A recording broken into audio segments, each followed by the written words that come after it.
Hi viewers, welcome to our channel. ప్రస్తుతం మనతో పాటు భరద్వాజ్ గారు సీనియర్ జర్నలిస్ట్, వారితో ఒకసారి మాట్లాడదాం. సార్ నమస్కారం. సార్ నమస్తే అండి. సార్ డాకు మహారాజ్ సక్సెస్ మీట్లో నిన్న తమన్ గారు మాట్లాడుతూ ఆయన ఆవేదన వ్యక్తం చేశారు. సార్ అంటే సినిమాలు ఆ ప్రొడ్యూసర్స్ చాలా ఖర్చు పెట్టి తీస్తున్నారు, వాటి మీద నెగిటివ్ ప్రచారం జరగడం, దానివల్ల సినిమా ఫ్లాప్ అవ్వడం, దాని మీద ప్రొడ్యూసర్స్ ఏ విధంగా నష్టపోతున్నారు అన్న దానిపైన ఆయన సుదీర్ఘంగా ఒక స్పీచ్ ఇచ్చారు. సో ఇప్పుడు ఇది వైరల్ అయిపోతుంది సార్ ఆయన మాటలన్నీ కూడా.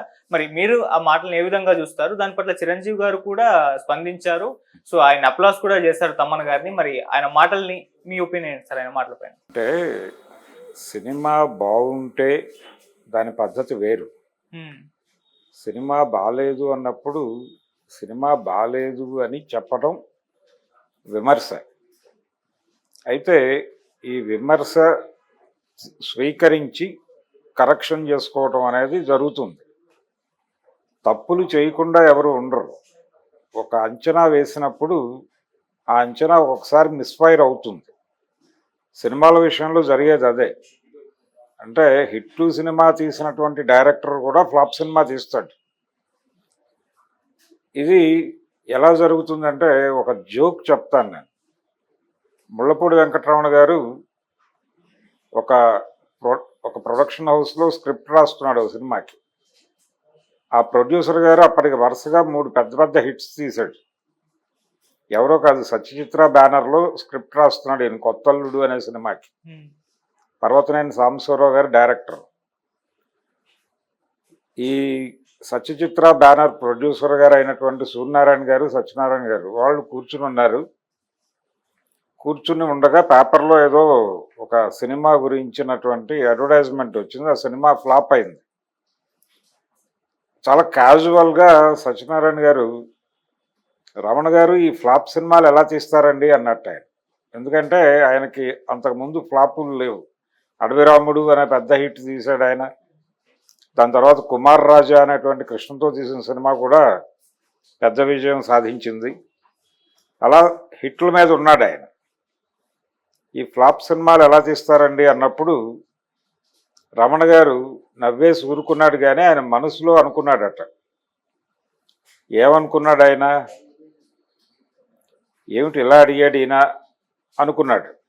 అనుకున్న తర్వాత ఈ ఎక్స్పీరియన్స్ని ఆయన ఒక పుస్తకంలో రాశాడు. తన జీవిత చరిత్ర రాసుకున్నాడు ఆయన, కోచుకొమ్మచ్చి. దాంట్లో రిఫర్ చేశాడు ఈ సీన్ని. రిఫర్ చేసి ఇలా అడిగారు నన్ను, నేను అప్పుడేం మాట్లాడలేదు, కానీ దేవుడు దయామయుడు, ఆయనకి ఫ్లాప్ సినిమాలు ఎలా తీయాలో నేర్పించాడు. తర్వాత నేర్పించడం కాదు మప్పేశాడు అని చెప్తాడు ఆయన అని రాశాడు. ఆ తర్వాత కొత్తల్లుడు సినిమా ఆడేసింది. కొత్తల్లుడు తర్వాత ఆయన తీసిన సినిమాలు ఏవీ ఆడలేదు. ఆయన కృష్ణ గారితో చేసినటువంటి కొత్తపేట రౌడీ దెబ్బతింది. ఆ తర్వాత చేసినటువంటి ఉద్దండు అనే సినిమా దెబ్బతింది. బాపు రమణలతో చేసిన ఏది ధర్మం ఏది న్యాయం దెబ్బతింది. ఇలా వరుస ఫ్లాప్లు వచ్చేసినాయి. తర్వాత వాళ్ళు ప్రొడక్షన్ ఆపేశారు. ఇలా సినిమా బాగుంటే జనం ఆదరిస్తారు. బాగున్నా బాగలేకపోయినా సినిమాని ఆదరించాలి అనుకోవడంలోనే ప్రాబ్లం ఉంది. జనం మెచ్చే సినిమాలకు మీరు తీయాలి. జనం మెచ్చే సినిమా మీరు తీస్తే జనం చూస్తారు. జనం మెచ్చని సినిమా మీరు తీసి చూడలేదని బాధపడటం తప్పు. అయితే ఇక్కడ విమర్శల మీద మాట్లాడుతున్నారా వీళ్ళు, లేకపోతే ట్రోల్స్ మీద మాట్లాడుతున్నారా అనేది చూడాలి. అయితే తమన్ మాట్లాడింది ప్రధానంగా ట్రోలర్స్ మీద మాట్లాడాడు, రివ్యూవర్స్ మీద కాదు. ట్రోల్ చేస్తున్నారు, సినిమాని బ్యాడ్ చేస్తున్నారు, వాంటెడ్గా బ్యాడ్ చేస్తున్నారు అంటున్నాడు ఆయన. అయితే గేమ్ చేంజర్ సినిమాకు సంబంధించి కొన్ని సమస్యలు ఉన్నాయి స్క్రిప్ట్లోనే. ఈ సమస్యలు ఉన్నాయి అని చెప్పడం, అక్కడ నటుడిగా రామ్ చరణ్ ఫెయిల్ అవ్వాల, నటుడిగా రామ్ చరణ్ సక్సెస్ అయ్యి, అలాగే మిగిలిన ఆర్టిస్టులు అందరూ బాగా చేశారు ఆ సినిమా కోసం. అలాగే టెక్నీషియన్స్ కంట్రిబ్యూషన్ చాలా బాగుంది, తమన్ కంట్రిబ్యూషన్ కూడా చాలా బాగుంది. అయితే వీటన్నిటినీ కలిపి ఒక తాటి మీదకు తీసుకొచ్చి వీటిని జనరంజకం చేయటంలో డైరెక్టర్ గారి పాత్ర కీలకం. ఆ డైరెక్టర్ శంకర్ గారు తాడు వదిలిపెట్టాడు. తాడు వదిలిపెట్టడం అంటే ఇన్ ది సెన్స్ ఆయనకి తను అనుకున్నటువంటి సబ్జెక్ట్ని ప్రాపర్గా ఎగ్జిక్యూట్ చేయటంలో గందరగోళం అయిపోయింది. ఈ గందరగోళం ఫైనల్గా ఆడియన్కి కన్ఫ్యూజన్గా కనెక్ట్ అయింది. ఈ కన్ఫ్యూజన్గా కనెక్ట్ అవటం వల్ల నెగిటివ్ ఇది మొదలైంది. బయటకు వచ్చి ఇప్పుడు పరిస్థితి ఎలా తయారైందంటే సినిమా పరిస్థితి, గతంలో బయటకు వచ్చి మాట్లాడేవాళ్ళు, బయటకు వచ్చి అలా టీ కొట్ల దగ్గర ఎక్కడో మాట్లాడేవాళ్ళు, ఆ మాట్లాడిన మాటలు విని మిగిలిన వాళ్ళు రియాక్ట్ అయ్యేవాళ్ళు, స్పందించేవాళ్ళు. ఒక పెద్ద హీరో సినిమా బాగుందో బాగాలేదో అనేది తెలియకుండానే అక్కినేని నాగేశ్వరరావు గారు హీరోగా ఒక సినిమా వచ్చింది చూద్దాం అని వెళ్ళేవారు జనాలు, లేకపోతే ఎన్టీ రామారావు గారు హీరోగా ఒక సినిమా వచ్చింది చూద్దామని వెళ్ళేవాళ్ళు. కృష్ణ సినిమా వచ్చింది నిన్న మొన్న అనుకునే వెళ్ళేవాళ్ళు, సినిమా పేరు కూడా మాట్లాడుకునేవాళ్ళు కాదు. నేనేదో కృష్ణ సినిమా వచ్చిందే బలానా థియేటర్లో వెళ్దాం సరదాగా అనుకుని వెళ్ళేవాళ్ళు. అప్పుడు ఈ టాక్ ప్రభావము అవి బీభత్సంగా లేవు. అంటే ఒకవేళ స్ప్రెడ్ అయితే సినిమా బాగుంది అంటున్నారు అందరూ, మనం కూడా వెళ్ళాలి అని ఒక సెక్షన్ ఆఫ్ ఆడియన్స్ కదిలేవాళ్ళు థియేటర్కి. అయితే ఈ టాక్ స్ప్రెడ్ అవడానికి టైం పట్టేది. ఇప్పుడు పరిస్థితి ఏంటి? సినిమా థియేటర్లో కూర్చున్న ప్రతి ప్రేక్షకుడు సోషల్ మీడియాలో ఎక్కడో చోట సభ్యుడే. అతను ట్విట్టర్లో సభ్యుడా, ఫేస్బుక్లో సభ్యుడా, లేకపోతే ఇన్స్టాలో సభ్యుడా అనేది పక్కన పెట్టేస్తే ప్రతి మనిషి ఏదో ఒక సోషల్ మీడియా ప్లాట్ఫామ్ మీద ఉన్నాడు. ఉన్నప్పుడు వీళ్ళకి సినిమా నచ్చితే నచ్చిందని, నచ్చకపోతే నచ్చలేదని ఒక సింగిల్ మాట, ఈరోజు తెల్లవారుజామున 2ంటికి బయలుదేరి నేను బలానా సినిమాకి వెళ్ళాను, అనవసరంగా నేను ప్రయాసపడి వచ్చాను, ఇక్కడేమీ లేదు అనో ఏదో ఒకటి అక్కడ పెడతాడు. దీని ఇంపాక్ట్ దీనిలో ఉన్నటువంటి ఆ నెట్వర్క్లో ఉన్న వాళ్ళందరి మీద పడుతుంది. ఇలా అదే ఏరియాలో అదే ప్లాట్ఫామ్ మీద ఉన్నటువంటి ఒక 20 మంది అలాంటి పోస్టులే పెడితే సిమిలర్గా ఇది ఇమ్మీడియట్గా టాక్గా పరిణమించి, ఆ సినిమా బాగాలేదట, బ్యాడ్గా ఉంది, వద్దు దాని జోలికి వెళ్ళొద్దు. ఇదివరకు రోజుల్లో బ్యాడ్గా ఉన్నా బాగాలేదని టాక్ వచ్చినా థియేటర్కి వెళ్ళి చూసేవాళ్ళు సరదాగా. ఇప్పుడు పరిస్థితి ఏంటి? బాగాలేదు అనే టాక్ స్ప్రెడ్ అవగానే థియేటర్కి వెళ్ళి 600-700 పెట్టి సినిమా చూడటం ఎందుకు, అది బాగాలేదు అంటున్నారు, ఆల్రెడీ నెగిటివ్ టాక్ వచ్చింది, రేపు ఓటీటీలో వచ్చాక చూసుకుందాంలే అంటే ఆప్షన్ ఉంది. ఇంకొక ఆప్షన్ ఏముంది? అంత గొప్పగా లేని సినిమాకి థియేటర్కి ఎందుకు, ఎలాగో ఇంకో గంటన్నరలో దొరికేస్తుంది సినిమా. ఎక్కడ దొరుకుతుంది సినిమాలు? మూవీ రూల్స్ అనేది ఇప్పుడు చాలా పెద్ద ప్రమాదంగా తయారైంది.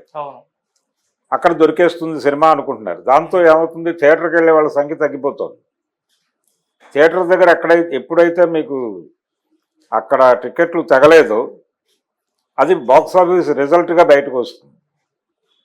దాంతో సినిమా ఫ్లాపు, అటర్ ఫ్లాపు అనేటువంటి ఒక గ్రేడ్లోకి వెళ్ళిపోతుంది.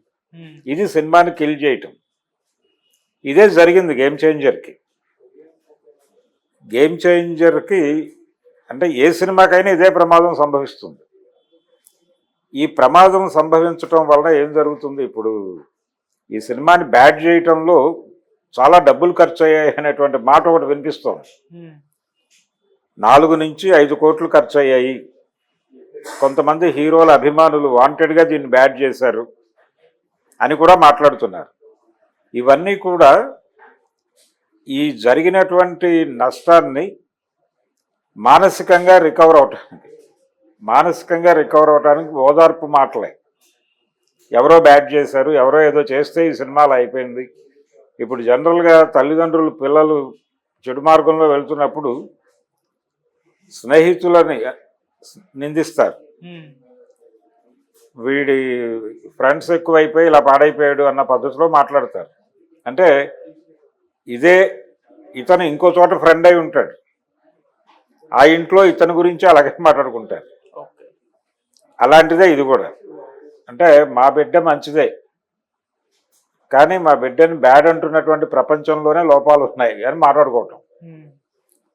అలా తీసిన సినిమా మీద మమకారం ఉంటుంది, కాదని అంటలేదు. ఇప్పుడు తమన్ పని చేశాడు కాబట్టి అతనికి ఆ మమకారం ఉంది.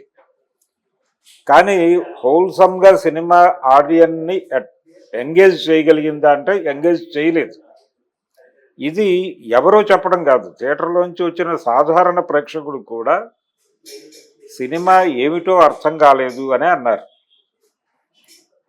సినిమా ఏం చెప్పదలుచుకున్నాడో అర్థం కాలేదు, గందరగోళం ఉంది అని. ఈ గందరగోళం శంకర్ గందరగోళం అని కూడా నేను అనుకోవడం లేదు. ఆ తీసుకున్న సబ్జెక్టులోనే గందరగోళం ఉంది. అంటే ప్రజెంట్ సొసైటీ నడుస్తున్న వ్యవస్థ దేని మీద నడుస్తుంది అనే దానిలో క్లారిటీ మిస్ అవుతుంది. ఓకే. క్లారిటీ మిస్ అవ్వటం వల్ల అలాంటి సినిమా వచ్చింది. అంటే అది జనాలకు కనెక్ట్ కావట్లేదు. జనం జీవితానికి ఆ సినిమాలో కథకి మధ్య గ్యాప్ ఉంది. ఆ గ్యాప్ ఎందుకుందంటే వ్యవస్థని ప్రాపర్గా అర్థం చేసుకుని సినిమా తీయలేదు ఆయన. అర్థం చేసుకోకపోవడానికి ఆయన లిమిటేషన్స్ ఆయనకున్నాయి. అక్కడ ఒక పొలిటికల్ పార్టీ పెడతారు, పొలిటికల్ పార్టీ ఎలా ఎమర్జ్ అవుతుంది, దాని ఎదుగుదల ఏమిటి, దాన్ని ఎలా నడిపారు దాన్ని అనే దగ్గర చాలా కన్ఫ్యూజన్స్ ఉన్నాయి. ఏది వాళ్ళు చాలా కీలకం అనుకున్నటువంటి ఫ్లాష్ బ్యాక్ ఎపిసోడ్లో చాలా సమస్యలు ఉన్నాయి. ఆ flash back episode in total జనాలు ఒక్కసారి సినిమా వైపు పోటెత్తుతారు అని చెప్పారు అందరూ, ఏది సుకుమార్తో సహా. ఆ ఫ్లాష్ బ్యాక్ ఎపిసోడ్లో రామ్ చరణ్ నటనకు ఉత్తమ నటుడి పురస్కారం గ్యారంటీగా వస్తుందని చెప్పాడు ఆయన. అది ఫస్ట్ రివ్యూ అనుకుంటే అందులో ఒక మాట వాస్తవం. రామ్ చరణ్ ఆ క్యారెక్టర్ని అద్భుతంగా పోర్ట్రేట్ చేశాడు. అప్పన్న అనే క్యారెక్టర్లో చాలా బాగా నటించాడు అతను. కానీ ఆ క్యారెక్టర్ని డిజైన్ చేయటంలో డైరెక్టర్ గారు ప్రాపర్గా వెళ్ళాడా అనేది అనుమానం. అలాగే పార్టీ పెట్టడము, దానికి సంబంధించిన నెట్వర్క్, ఈ ఏర్పాట్లు, దీనిలో అనేక అంశాలు కలిసి ఉంటాయి. వాటిని రేఖామాత్రంగానైనా నడపాలి. అయితే చూజ్ చేసుకున్నటువంటి టెక్నిక్ శ్రీకాంత్ క్యారెక్టర్ని నడిపిన పద్ధతి కూడా గందరగోళానికి తావిచ్చింది. అతను ఆవిడ్ని చూడగానే ఒక్కసారి ఆయన తప్పు చేశానని ఎలా ఫీల్ అవుతాడు? ఇన్ని తప్పులు చేసుకుంటూ ఇన్ని సంవత్సరాలు జర్నీ చేసిన వ్యక్తి, అతనిలో మార్పుకి ఆ ఫ్లైఓవర్ పడిపోవటం ఒకటే కారణమా? దానికి ఒక ఇది ఉండాలి కదా, ఒక ప్రాసెస్ ఉండాలి కదా, ఒక పరిణామ క్రమం ఉండాలి కదా. ఈ పరిణామ క్రమాన్ని ప్రదర్శించటంలో లోపం జరిగింది. సీన్ టు సీన్ అతను అట్నుంచి ఇటు కన్వర్ట్ అవటానికి ఒక ఇది ఉండాలి, ఒక మార్గం ఉండాలి. అలాగే అతని అన్నని చంపేసి అన్నపిల్లల్ని తన దగ్గర పెంచటం, దానికి ఒక జస్టిఫికేషన్ ఉండాలి. అంటే టోటల్గా శ్రీకాంత్ క్యారెక్టర్ డిజైన్లో కొంచెం గందరగోళం ఏర్పడింది. ఆ గందరగోళంతో పాటు అప్పన్న క్యారెక్టర్ డిజైనింగ్లో కూడా కొన్ని అవకతవకలు నడిచినాయి. ఇది కీలకం సినిమాకి, ఇది గుండెకాయ లాంటిది అనుకున్నారు. మిగిలిన సినిమాలో ఆయన బ్యూరోక్రాట్గా ఉంటాడు. బ్యూరోక్రసీకి రాజకీయాలకి మధ్య ఉన్నటువంటి సంబంధాలు ఎలా నడుస్తాయో ఇప్పుడు సొసైటీలో అందరూ ఫేస్ చేస్తున్న సమస్యలు అవి. ఈ ఇష్యూస్ అన్నీ కూడా జనాలకు తెలిసిన విషయాల్ని వేరే పద్ధతిలో తెర మీద పోర్ట్రేట్ చేశారు. అది కూడా ఆడియన్స్ని కనెక్ట్ చేసుకోలేకపోయింది. అందుకని రెండు అంశాలు సినిమా ప్రాపర్గా జనాల్ని కనెక్ట్ చేసుకోవడంలో ఫెయిల్ అయింది. అందుకని సినిమా బాగాలేదన్నారు తప్ప సినిమా ఏమాత్రం బాగున్నా, ఏమాత్రం కన్విన్సింగ్గా ఉన్నా జనం ఎందుకు బ్యాట్ చేస్తారు? ట్రిపుల్ ఆర్లో అంతమందిని కొట్టుకుంటూ వెళ్ళి ఓపెనింగ్ షాటే, రామ్ చరణ్ ఓపెనింగ్ షాట్లో అంతమందిని కొట్టుకుంటూ తన ఆశయాన్ని నిలబెట్టుకోవటానికి ఒక పోరాటం చేసినటువంటి యోధుడి పాత్ర చేశాడు అతను రామ్ చరణ్. అది అతని స్ట్రేచర్. అక్కడి నుంచి ఎన్హాన్స్ చేసేదిగా ఉండాలి కదా క్యారెక్టర్. ఆ రేంజ్లో ఊహిస్తారు రామ్ చరణ్. దాన్ని మించి ఉండాలి కదా క్యారెక్టర్. దాన్ని మించి ఆ రామ్ నందన్ క్యారెక్టరు లేదు, ఈ అప్పన్న క్యారెక్టరు లేదు. అంటే హీరో క్యారెక్టర్ని డిజైన్ చేయటంలోనే గందరగోళం ఉంది. అక్కడి నుంచి మిగిలినవన్నీ అలా నడిచింది అది. సో తప్పు జరిగింది డైరెక్టర్ గారి దగ్గర.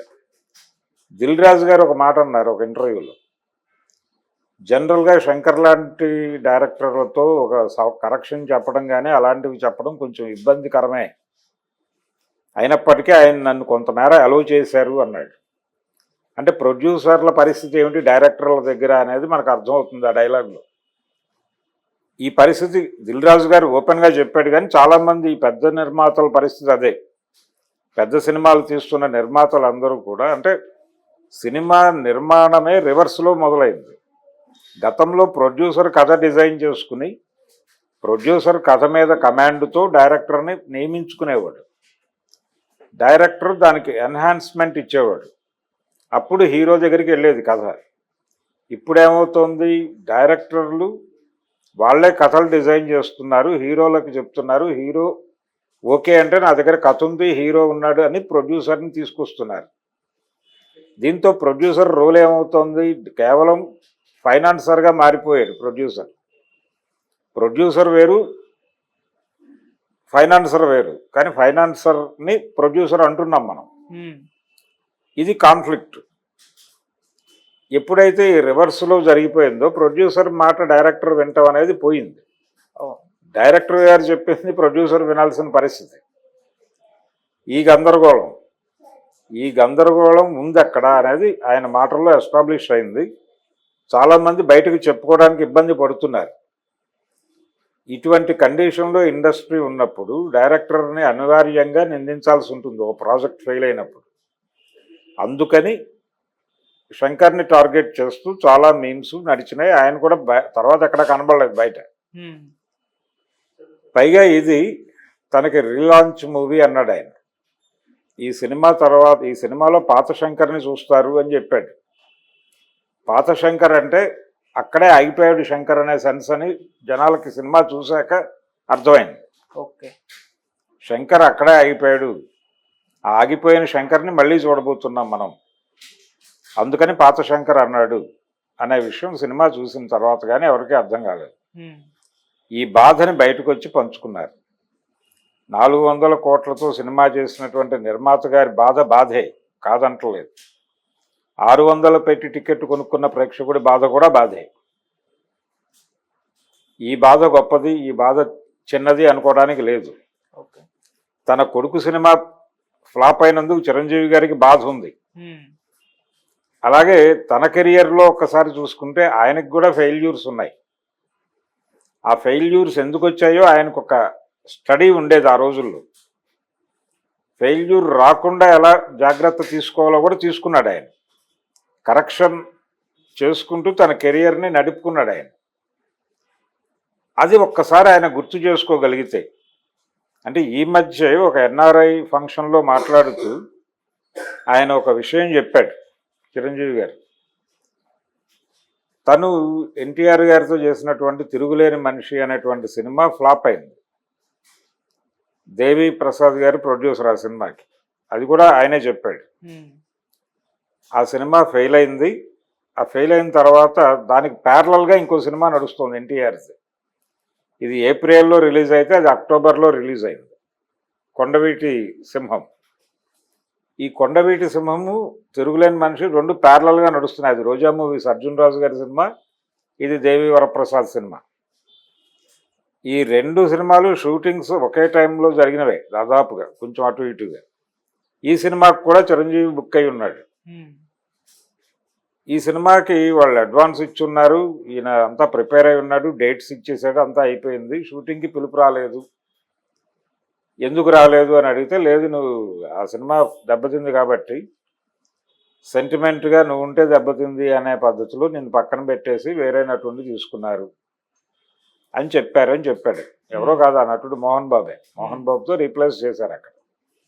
అది ఎందుకు చేశారు అనేది ఒక వెర్షన్, రాఘవేంద్రరావు గారి వెర్షన్ రాఘవేంద్రరావు గారికి ఉంది. అయితే ఒక స్టార్ డైరెక్టరు అన్నాడు ఆయన, చిరంజీవి గారు.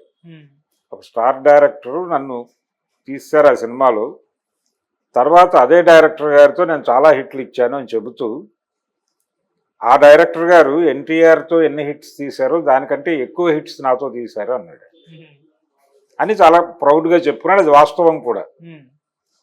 అందుకోసం తను చేసిన కసరత్తు గురించి కూడా చెప్పుకున్నాడు. ఈ పెయిన్ ఉంటుంది, ఈ పెయిన్ భరించాను నేను అని చెబుతూ లింగమూర్తి గారి ఉదాహరణ కూడా పట్టుకొచ్చాడు ఆయన. లింగమూర్తి గారు ఆయన లక్ష్మీ ఫిలిమ్స్ ఇన్ఛార్జ్ ఆయన. ఆయన మెడ్రాస్ వస్తే నిర్మాతలందరూ వెళ్ళి క్యూ కట్టేవాళ్ళు అక్కడ. ఆయన విజయవాడలో ఉండేవాడు.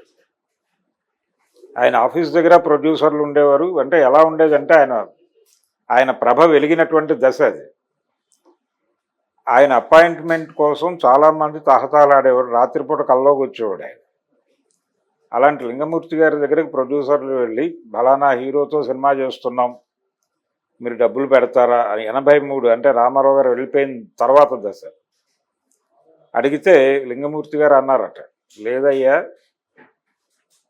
చిరంజీవిని పెడితే మేము ఫైనాన్స్ చేయడానికి ఇబ్బంది లేదు అని.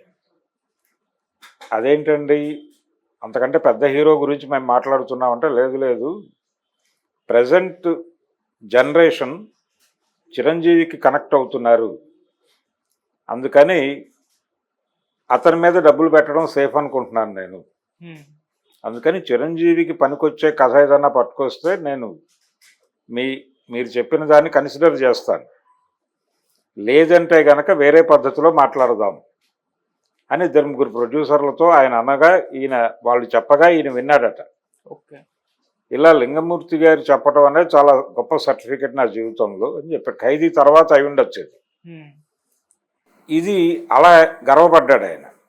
ఈ పరిణామ క్రమానికి తనని తాను డిజైన్ చేసుకున్న పద్ధతి ఉంది. ఆయన సినిమాలు ఎంచుకున్న పద్ధతి, ఆయన ఏ స్క్రిప్ట్ ఎలా చేయాలి, అలాగే క్యారెక్టర్ని ఎలా పండించాలి, ఇవన్నీ చేశాడు. చిరంజీవి విపరీతంగా కష్టపడినా కానీ సినిమాలు దెబ్బతిన్న సందర్భాలు ఉన్నాయి ఆయన కెరీర్లో కూడా. ఇప్పుడు ఆపద్బాంధవుడితో పోలుస్తున్నారు ఇందులో అప్పన్న క్యారెక్టర్. ఆపద్బాంధవుడిలో నిజంగానే ప్రాణం పెట్టి నటించాడు ఆయన. కానీ ఆ సినిమాలో కూడా కొన్ని ఇబ్బందులు ఉన్నాయి, కథాపరమైన ఇబ్బందులు కూడా ఉన్నాయి. అందుకని ఆ సినిమా ప్రాపర్గా జనాలకు కనెక్ట్ కాల. కాకపోతే 30 సంవత్సరాల క్రితం జరిగిన వ్యవహారం అది. ఇలా చిరంజీవి గారి కెరియర్లో ఆయన విపరీతంగా కష్టపడి చేసిన సినిమాలు, శివుడు అనే సినిమా ఉంది. ఆ సినిమా ఆయన విపరీతంగా కష్టపడ్డాడు అన్ని విధాలుగా. కానీ అది యావరేజ్ టు అబవ్ యావరేజే నడిచింది. వాళ్ళు ఊహించిన రేంజ్ సక్సెస్ రాలా. కారణం ఆ సినిమాలో రకరకాల సమస్యలు. అంటే ప్రొడ్యూసర్ గారికి డైరెక్టర్ గారికి కాన్ఫ్లిక్టు, డైరెక్టర్ గారి సినిమా మధ్యలో వదిలి వెళ్ళిపోవడం, ప్రొడ్యూసర్ గారే టేకప్ చేయటం, ఇలా చాలా గందరగోళాలు నడిచినాయి దానిలో. కాబట్టి ఇంత అనుభవజ్ఞుడైనటువంటి చిరంజీవి గారు కూడా తన కొడుకు సినిమా ఆడాలి అనుకున్నారు, బాగానే ఉంది. అది ఫ్లాప్ అయినందుకు బాధపడ్డారు. అయితే తమన్ బాధ ఆయనకి కనెక్ట్ అయింది. కనెక్ట్ అయ్యి ట్వీట్ చేశాడు. ట్వీట్ చేసి తమన్ ఏదో సరదాగా ఉంటాడు, జోవియల్గా ఉంటాడు అని అనుకున్నాను, లైట్ హార్టెడ్ అనుకున్నాను. కానీ తిను కూడా చాలా సినిమా గురించి విపరీతమైన తపన ఉన్నవాడు.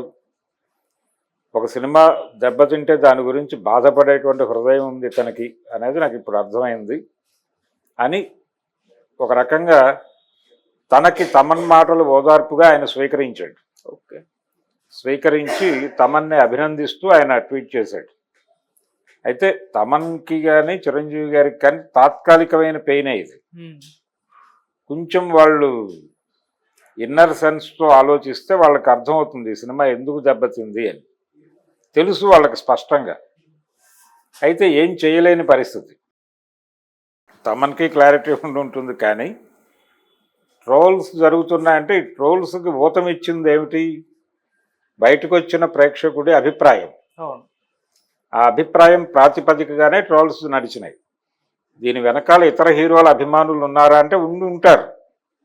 ఎందుకంటే పక్క హీరో సినిమాలను భుజాల మీద వేసుకుని మోసేంత విశాల హృదయం అభిమానులకు ఉంటుందా అనేది అనుమానమే.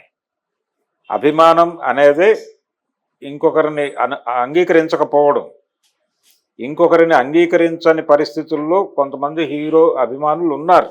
కొంతమంది కాదు, అందరు హీరో అభిమానులు అలాగే ఉంటారు. ఆ పరిస్థితులు అదొక భక్తులు లాంటి వాళ్ళే. వాళ్ళు కూడా ఒక దేవుణ్ణి కొలిచే భక్తుడు ఇంకొక దేవుణ్ణి యాక్సెప్ట్ చేయడు. ఒక మతంలో ఉన్న వాళ్ళు ఇంకో మతాన్ని యాక్సెప్ట్ చేయకపోవడం ఎలా ఉంటుందో మనం చూస్తున్నాం. ఇది కూడా అలాంటిదే, ఫెన్సిజమే, మూఢభక్తి ఉంటుంది. ఓకే. పోస్టర్ల మీద పేడాలు ఎసురుకోవడంతో చూసాం మనం గతంలో. రామారావు గారు, నాగేశ్వరరావు గారి రోజుల్లో రామారావు గారి పోస్టర్ల మీద నాగేశ్వరరావు గారి అభిమానులు పేడ వేయుట, వారి పోస్టర్ల మీద వీరి అభిమానులు పేడ వేయుట అనే కార్యక్రమం నడిచేది. ఒకరోజు ఒక ఊరిలో పబ్లిక్ ఫంక్షన్కి ఇద్దరు ఒకే కారులో వెడుతూ నాగేశ్వరరావు గారు అన్నారట రామారావు గారితో, ఈ ఊళ్ళో కొంచెం మీ అభిమానులు ఎక్కువ అనుకుంటున్నాను అని. ఎలా చెప్పగలరు అన్నట్టు రామారావు గారు.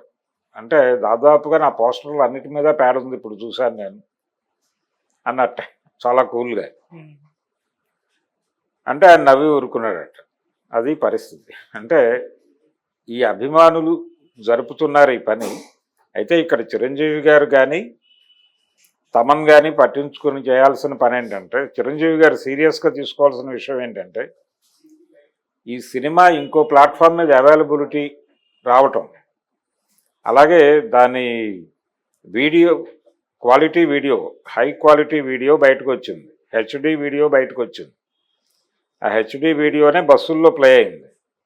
ఆ హెచ్డి వీడియోనే అక్కడ అప్పలరాజు ప్లే చేశాడు గాజువాకలో.